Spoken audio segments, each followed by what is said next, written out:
mais ça c'est un LM qui a fait le Dakar. Tu ne touches pas à la carrosserie, je veux garder une patine. Et il me dit, ah dude, I got your truck. J'ai pas de camion. Et de deux, j'ai rien mis en carrosserie, donc là on a un problème, quoi. Et elle chauffe un peu, c'est-à-dire, voilà, elle démarre une fois sur 50.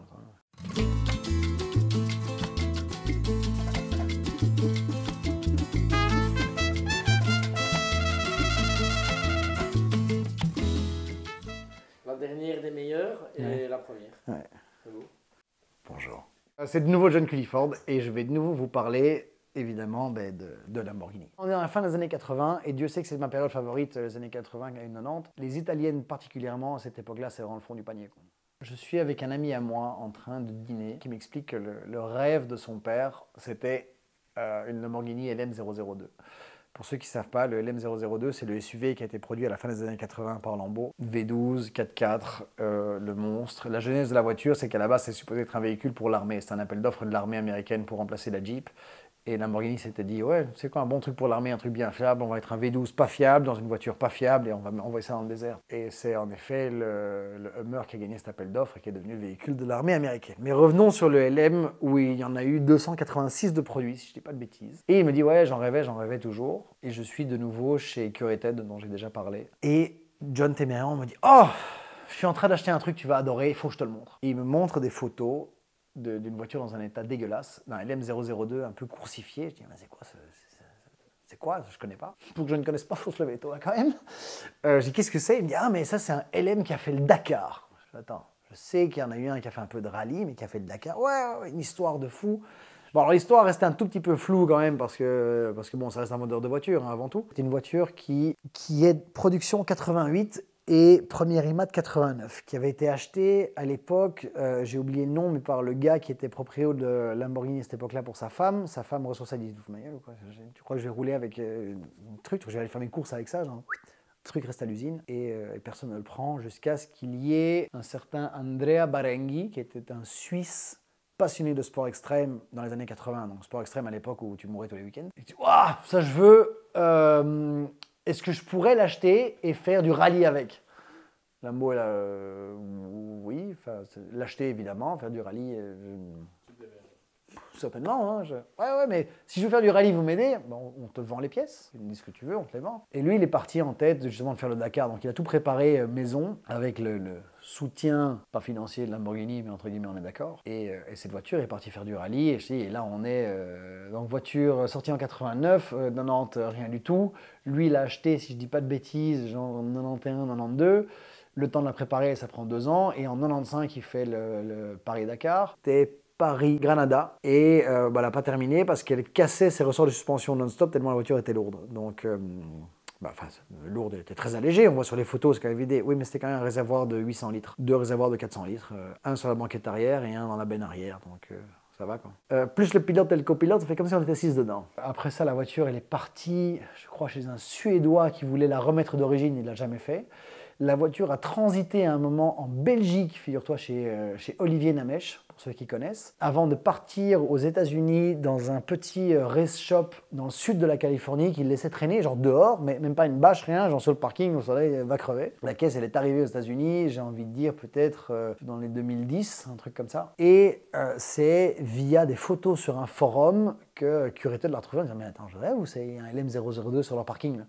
Et c'est genre la voiture était en arrière-plan, C'est comme si maintenant tu me dis, je rêve, ou là il y a un tulle pour Porsche que je rêve d'avoir parce que c'est le seul qui a été produit en mars 87 par Wilhelm, tu vois. Et c'est comme ça qu'ils l'ont retrouvé, vraiment, la photo est dans la caisse est en arrière-plan sur un forum. Tiens, mais ça a été pris où? Ouais, ok, vous avez toujours ce truc? Ouais, on a ça roule. Ah ben non, on le prend quand même. Il me montre les photos de la voiture dans un état lamentable. Et je dis, mais ouais, et tu vas en faire quoi? Ouais, je voudrais essayer d'en faire une project car et de la remettre en route et machin. Je dis, ouais, mais tu la gardes pour toi ou c'est un truc que tu vas vendre? Non, je la vendrai. Je dis, écoute, stop. Dans l'état là maintenant, là elle roule. Il me fait, non. Je fais, ok, avec une restauration mécanique, c'est-à-dire avec le moteur qui tourne et je peux l'emmener en balade, combien tu la vends? Ouais, il me sort un prix de...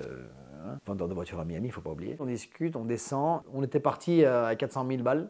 Et en discutant, je pense qu'on arrive à 315. Ça fait déjà un beau rabais. La cote d'un très très beau, 380 000 euros, 400 000 euros, t'as le plus beau du monde. Mais en même temps, là, c'est une voiture unique. C'est déjà très rare comme voiture de base, c'est pas du tout un marché qui est liquide. Pour ceux qui suivent la série, vous allez comprendre que je suis pas champion du monde pour acheter des bonnes voitures. Il me dit, voilà, écoute, 315 avec une restauration mécanique, là on fait un deal. Alors j'appelle mon pote, je dis, écoute, voilà, il y a ce LM, il est unique au monde. Celui-là, c'est parce qu'il a un pédigré de course, entre guillemets, tu peux lui mettre 100 000 miles dans la gueule, ça ne changera rien à la valeur de la voiture. C'est peut-être le seul LM avec lequel tu peux rouler ad vitam aeternam et il gardera sa cote, au contraire, il en prendra. Moi, je suis assez chaud de me mettre dessus. Est-ce que toi, tu es chaud d'acheter cette voiture? On fait un deal ensemble, on se débrouille. Ok, genre le OK le plus nonchalant du monde. Et je rappelle derrière Curated, je fais OK, on a un go. Envoie-moi une facture, on est parti. Il me dit, ouais, bah, la restauration mécanique, c'est parti. Je fais, ouais, mais qu'est-ce qu'il faut faire? Tu sors le moteur et quoi? Ouais, il y a 3 fois rien. Il est entrepreneur en bâtiment, tu vas voir. Si, c'était compris dans le prix. Voilà, c'est le truc.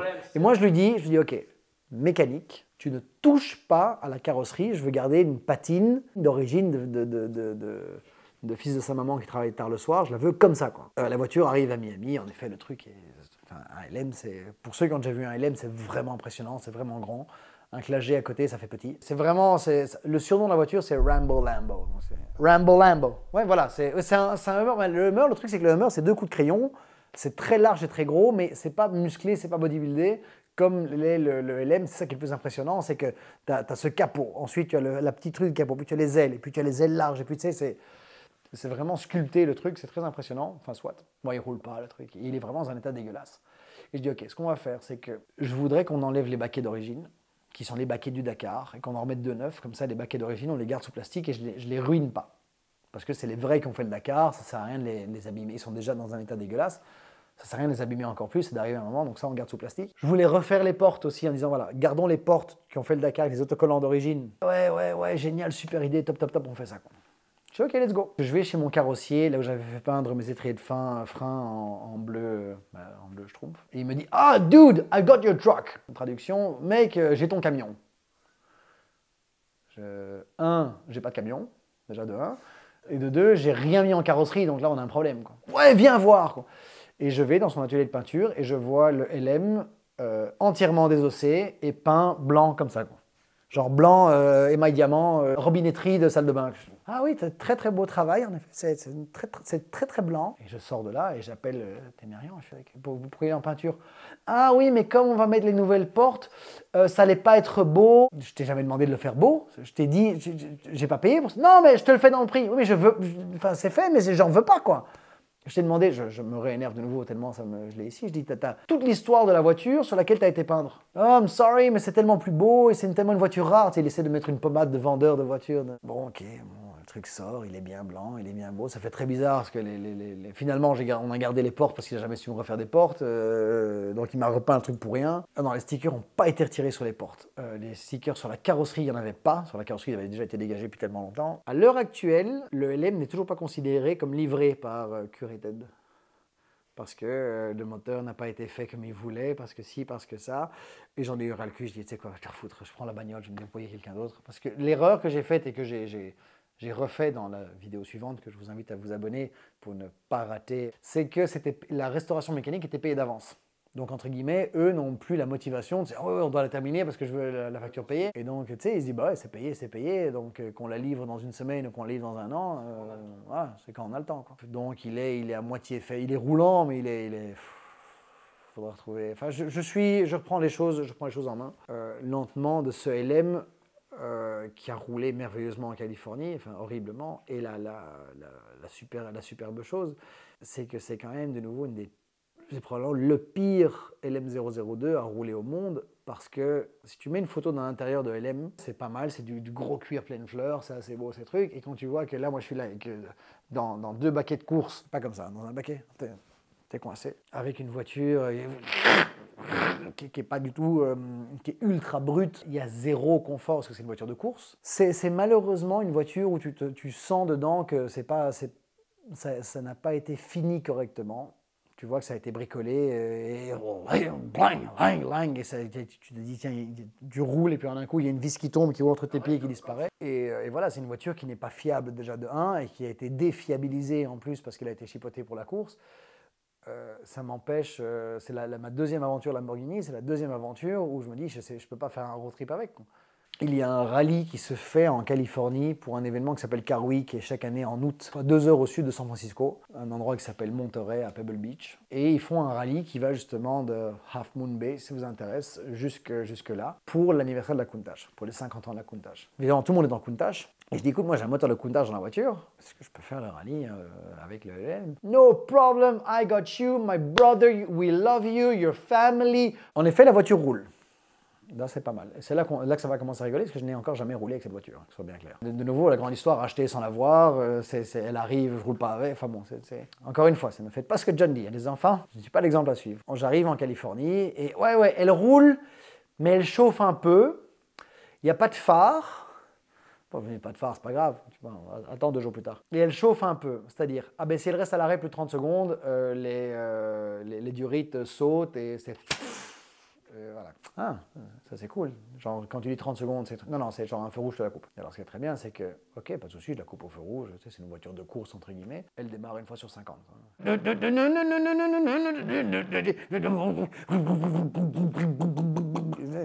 Allez. Je faisais ce rallye avec ma nana de l'époque, qui n'était pas très branchée bagnole, qui était plutôt branchée 5 étoiles, palace et première classe. Ah oui, mais alors aussi, le truc, c'est que tu doutes bien qu'une voiture de course, pour ceux qui ont déjà été dans des voitures de course anciennes, il n'y a pas beaucoup d'isolation, il n'y a pas beaucoup d'isolant, et ça pue l'essence sa mère, tu te prends des vapeurs d'essence dans les yeux, ça pleure, tu es comme ça, tu es en train d'essayer de voir, tu mets tous les lunettes, c'est pour ça qu'à l'époque, ils roulaient avec comme des trucs d'aviateur, quoi. C'est collé sur les yeux, c'était rude. Hein. Je pleurais des vapeurs d'essence qui étaient dans les yeux, c'est horrible. Bah ouais, mais gars, moi, je savais pas quoi faire. J'allais quand même pas détruire mon beau look avec mes Ray-Ban en écaille de tortue, tu vois. Et sans compter que ce truc, la boîte était coincée en boîte courte, donc j'étais limité à 60 km/h en fond de 4. Le carnage, c'est le... Vraiment très très très mauvaise expérience, mais fabuleux de rouler dans toutes ces Countach. Pour ceux qui ont déjà roulé en Californie, c'est une route très connue qui s'appelle la One, qui est une route, si tu veux, qui longe toute la côte, qui est franchement une des plus belles routes à faire au monde. Pour la vue, à rouler, il y a juste un passage en flanc de falaise qui est fabuleux. La route en elle-même, sinon elle est un peu embêtante, mais c'est tellement beau de l'océan à droite et puis la Californie à gauche. Je vous invite d'ailleurs à aller voir sur la chaîne YouTube de John Culliford le voyage avec le classe G 4x4 au carré. Vous verrez d'ailleurs, j'ai fait cette route. Bon voilà, écoute, on fait un truc, c'est quand même très chouette, c'est très très bien organisé. La voiture est invitée à tous les événements, c'est très très cool. Nous avons un événement en soirée.